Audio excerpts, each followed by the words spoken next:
You are listening to the So Now What podcast with Lana Manikowski, episode number 93. I am so excited to have you here again for another week of the podcast.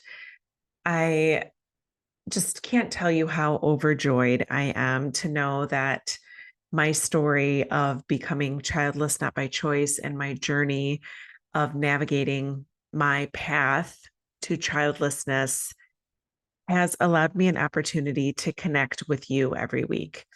And I got the most beautiful email. I'm sorry, I got the most beautiful instant message.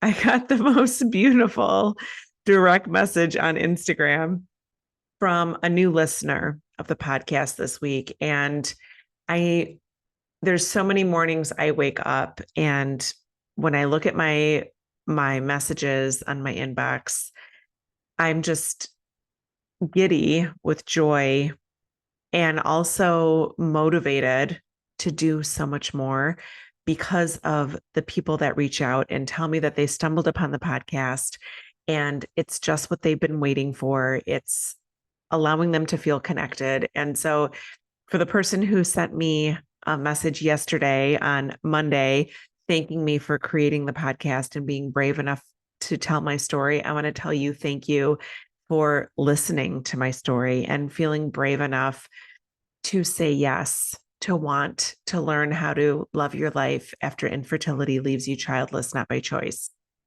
So if you have listened to the podcast and you have not yet reviewed it, I'm going to ask you to please help me out. My podcast, our podcast, this podcast is going to turn 2 in September. And if you could do me the hugest favor ever, could you please rate and review the podcast? No matter where you listen to the podcast, even if you're watching it on YouTube, if you could forward it to somebody or give me a thumbs up, something just to create some interaction with the podcast.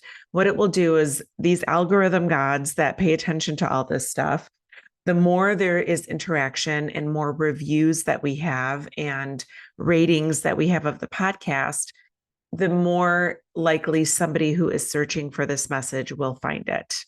When they search infertility, there's a higher chance that they will come across this podcast. And my goal is to help every woman realize that she can thrive and feel fulfilled without the children she always dreamed that she would have. So if you do rate and review the podcast, if you could just screenshot it to me, send it to me. I would love to send you an Others Day tank top. I don't know if you can see mine. I have mine on today, the Others Day. I will send you a free tank top from our in-person event of the 2023 Others Day. So just my plea for you to please help me out, help me build more awareness, and help me welcome in the second year of the podcast, which will be coming in September. Okay, now that we got that out of the way, I am going to talk about a topic that is really hot in our community. And I was recently on a girls' weekend and I did a live while I was in Siesta Key, Florida, talking about saying yes to traveling, saying yes to making plans, committing to things. And there are so many people that responded and reached out after my live to say, I feel that same way. Like, I want to start doing things again. I want to say yes to girls' weekends and cruises and family vacations that are being planned months ahead of time. And let's talk a little bit about why that might be a hard thing for us. Why people you see around you all the time saying yes, planning, committing to things, and you might feel like, I'm not there yet. You don't know why. And I'm going to take you through a bit of a coaching session I did with one of my students this week who also was kind of feeling that same way. So let's first talk about that. Why is it that we're finding it hard to commit to plans? Like, even if it's 2 weeks away on a Saturday, what is it that's coming up for us? So you might find that you've spent a lot of time during your fertility journey saying no to things because you weren't sure where you were going to be in your cycle. Maybe you thought, what if I'm in the midst of a cycle and I've got to go to my monitoring appointments and I'm going to buy a ticket to this, weekend away with my college friends. And what if I have to cancel? So that was what I was working on with my student this week. She has a class reunion coming up with her sorority sisters, and they are like planning this amazing trip. They're going to wine country. They're going to do this like long weekend kind of thing. And she really wants to go, but she's finding herself not wanting to like buy the ticket and put the down payment, for the rooms and all that. So we talked about like, why do you want to go? Understanding like, why don't you want to go? And really paying attention to what is coming up. Like, what is it that in this point in your journey, you're not in fertility treatments anymore. You don't have to worry about being in the midst of a cycle. You don't have to worry that you potentially might be pregnant or be a mom already. So what is it that's coming up when your girlfriends send that text message and say, hey, let's get together? It's been 15 years since we finished college. It's been 20 years since we've seen each other, something like that. And maybe you're just in the habit of saying no. And if you're in the habit of saying no, that is not a problem. But listen to yourself for the reasons why you're saying no. Maybe it looks something like they all have kids. Maybe it looks something like, what if somebody asks me what's going on with my fertility journey? What if there's an opportunity for bonding moments, like the moments that we used to have, for example, the woman I was coaching this week, she was so close with her sorority sisters and they shared everything. And what if somebody starts asking about why she's not a mom or how things ended up with IVF or if she's going to adopt? And she was really nervous about having those intimate conversations. And so first understand, like, allow yourself to tell you why you don't want to say yes. I think we automatically just say, like, I feel like I'm missing out. I'm going to have FOMO. And for some reason, I don't know why I don't want to say yes. So what's coming up? Listen, your mind is so ready to tell you what you want to know, but we just don't allow ourselves to ask those questions. We just go to the quick answer of no, and we don't understand why no is coming up for us. So my advice to you would be do some paper thinking, maybe listen to what's coming up, maybe just do a dump. There might be multiple things. Maybe you don't know who's going to watch your dog.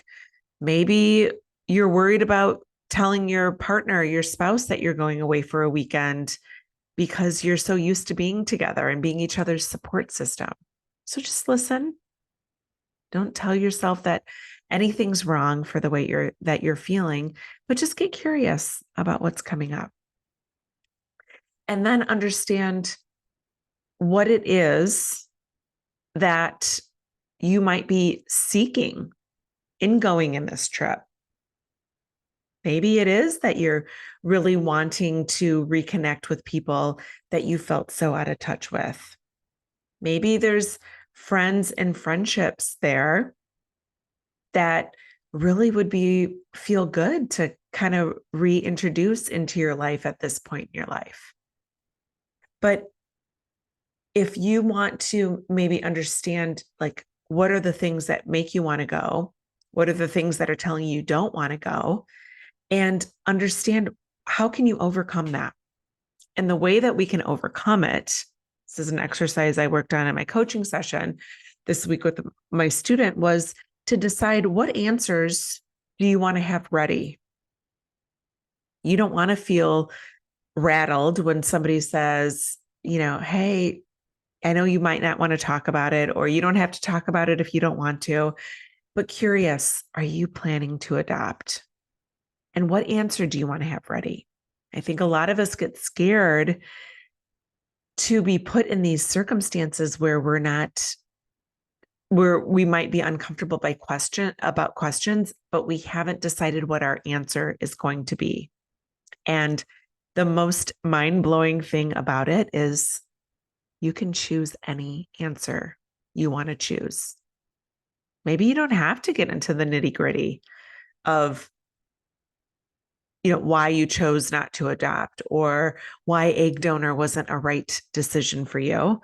And if you choose not to have a response that you think that they're wanting to hear, can you liken a response that you've chosen to come up with better? And I think that is where this work is, this coaching that I do and these classes that I hold with my students. I help them decide, what is the story you want to tell? What is it that you want to divulge? Is divulging that you didn't want to adopt something that you're embarrassed about? Maybe you're really embarrassed to tell your friends who have kids and tell you that, motherhood is so good and it's so fun and all this stuff. And for you to publicly admit to them that that just wasn't where you wanted to go with your motherhood journey. Can you decide that A, there's nothing to be embarrassed about that? And B, can you be proud of yourself for respecting what was right for you and what felt good to you on your journey and on your path during your fertility treatments?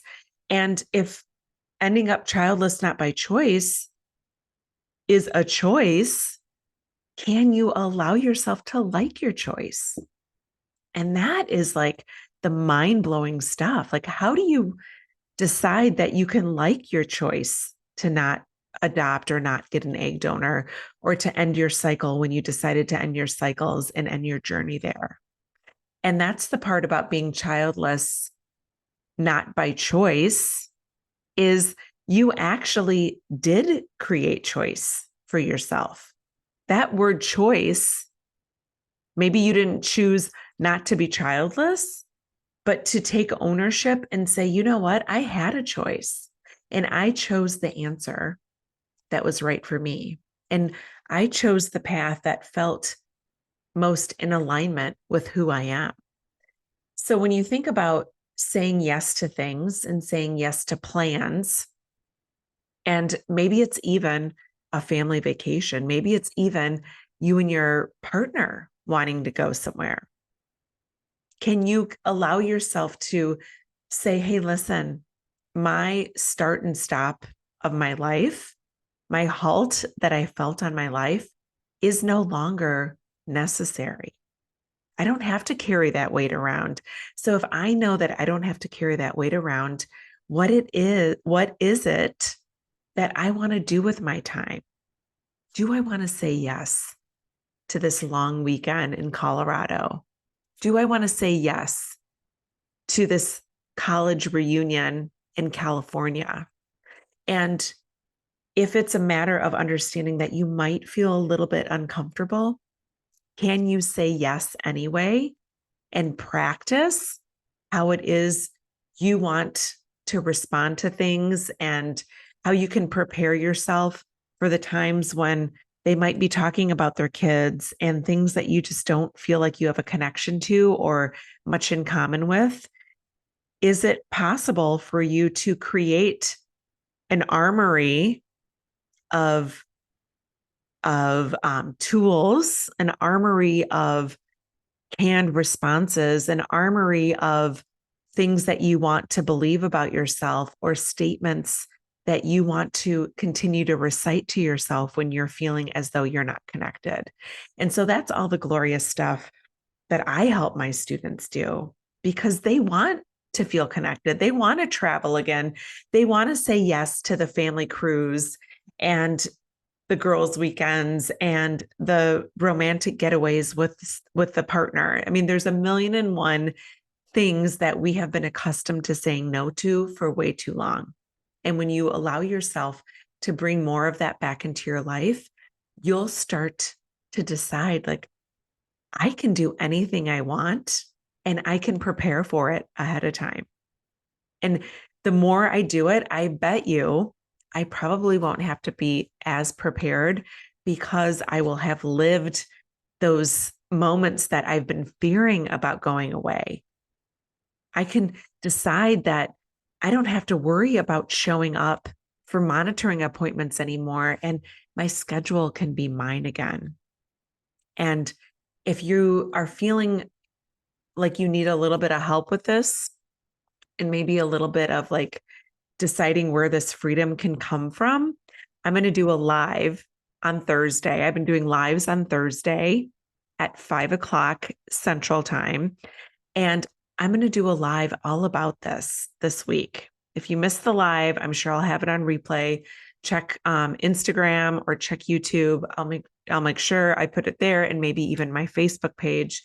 But whatever it is, allow yourself to start saying yes again, to start bringing in these things that you know you're yearning for, but they just might feel a little bit scary for you. So if you need any help, you know where to find me. And yeah, so have a beautiful week. I love you. And remember, it is never too late to discover your meaning. I'll talk to you next week.